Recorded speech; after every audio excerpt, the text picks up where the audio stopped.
अस्सलामुअलैकुम। आज हम एक बहुत ही दिलचस्प सफ़र पर निकलने वाले हैं।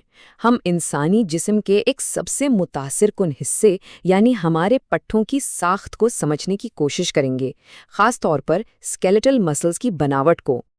अच्छा, कभी सोचा है कि हमारे पट्ठों में इतनी ताकत आती कहाँ से है? आखिर वो कैसे वो हरकत पैदा करते हैं जो हमें चलने, फिरने, दौड़ने और ज़िंदगी का हर काम करने में मदद देती है? इसका जवाब दरअसल एक बहुत ही कमाल के एक माइक्रो लेवल के इंजन में छुपा है। तो चलें जूम इन करते हैं और देखते हैं कि ये बना कैसे है। सबसे पहले अगर हम बड़ी तस्वीर देखें ना, तो एक स्केलेटल मसल यानी ढांचे का पट्टा अपने आप में एक पूरा उज़ू है। ये कनेक्टिव टिश्यू की कई तहों में लिपटा होता है और ये तहें एक सिरे पर मिलकर एक बहुत मजबूत टेंडन बनाती हैं। यही वो टेंडन है जो पट्ठे को हड्डी के साथ जोड़ता है। पट्ठे की साख्त को समझने के लिए ना सबसे अच्छी मिसाल है रूसी नेस्टिंग डॉल्स की। वो गुड़िया जिसके अंदर से एक और गुड़िया निकलती है, बिल्कुल वैसे ही हर हिस्सा एक बड़े हिस्से के अंदर बंद होता है। तो जो पूरा पट्ठा है वो असल में बंडलों से बना है। अच्छा, किस चीज़ के बंडल? ये बंडल हैं मसल फाइबर्स के। और सबसे दिलचस्प बात यह है कि हर मसल फाइबर खुद एक वाहिद लम्बा सा पट्ठे का खुलिया होता है। जी हाँ, एक सेल।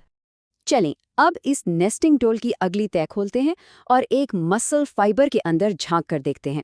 यहाँ हमें कुछ बहुत ही खास चीजें मिलती हैं जो आम खलियों में नहीं होती। सबसे बाहर है सार्कोलेमा। इसको आप मसल फाइबर की खाल या उसकी बाउंड्री समझ लें। ये एक प्लाज्मा मेम्ब्रेन है जो पूरे खुलिये को घेर कर रखती है, एक रुकावट की तरह। सार्कोलीमा के अंदर है सार्कोप्लाज्म। ये मसल फाइबर का साइटोप्लाज्म है, यानी वो जेली जैसा मादा जो खुलिये के अंदर भरा होता है और सारी चीज़ों को अपनी जगह पर रखता है। अब आती है असल दिलचस्प चीज़, सार्कोप्लाज्मिक रेटिक्यूलम या एसआर। ये एक पूरा जाल है जिसका काम है कैल्शियम आयंस को स्टोर करना और फिर सही वक्त पर उन्हें छोड़ना। और ये कैल्शियम आयंस पट्ठों के सिकुड़ने के लिए, मतलब कॉन्ट्रैक्शन के लिए बेहद ज़रूरी हैं। और फिर आती है ये ट्रांसवर्स ट्यूब्यूलस यानी टी ट्यूब्यूलस। ये समझें कि ये खोखली पाइपलाइंस हैं जो सार्कोलेमा से शुरू होकर खलिये के अंदर गहराई तक जाती हैं। इनका काम, ये आसाबी सिग्नल्स को यानी हरकत के पैगाम को खलिये के कोने कोने तक पहुंचाती हैं ताकि पूरा फाइबर एक साथ सिकुड़ सके। चलें अब और भी गहराई में उतरते हैं। इस मसल फाइबर के अंदर भी धागे जैसी मजीद बारीक साख्तें हैं जिन्हें मायोफाइब्रिल्स कहते हैं। यही वो असल चीज़ है जो पट्ठों को उनकी वो खास धारीदार शक्ल भी देती है और सिकुड़ने की ताकत भी। तो हर मसल फाइबर के अंदर इन मायोफाइब्रिल्स के बंडल होते हैं और अगर इन्हें गौर से देखा जाए ना, तो इन पर गहरे और हल्के रंग की पट्टियां या बैंड्स नजर आते हैं। यही वो धारीदार शक्ल है, वो स्ट्राइएटेड लुक जो स्केलेटल मसल्स की पहचान है।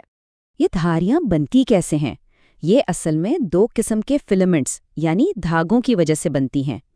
जो गहरे बैंड्स हैं वो कहलाते हैं ए बैंड्स और ये बनते हैं मोटे फिलामेंट्स से, जबकि जो हल्के बैंड्स हैं वो हैं आई बैंड्स और ये बनते हैं पतले फिलामेंट्स से। और इसी से हम पहुंचते हैं सार्कोमियर पर। इसको पट्ठों के सिकुड़ने की सबसे छोटी, बुनियादी और फंक्शनल इकाई समझें। मतलब असल काम यही होता है। हर सार्कोमियर एक जेड लाइन से शुरू होकर अगली जेड लाइन तक जाता है। तो ठीक है, अब वक्त है अपनी नेस्टिंग डोल की आखिरी और सबसे छोटी गुड़िया को खोलने का।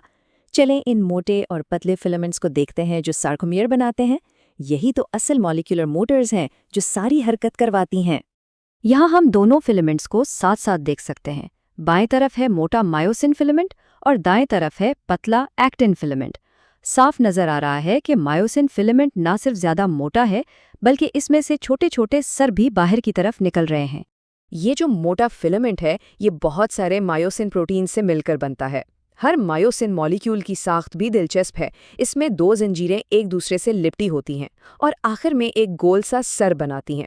ये सर बहुत बहुत अहम है क्योंकि यही वो हिस्से हैं जो सिकुड़ने के दौरान एक्टिन के साथ जुड़ते हैं।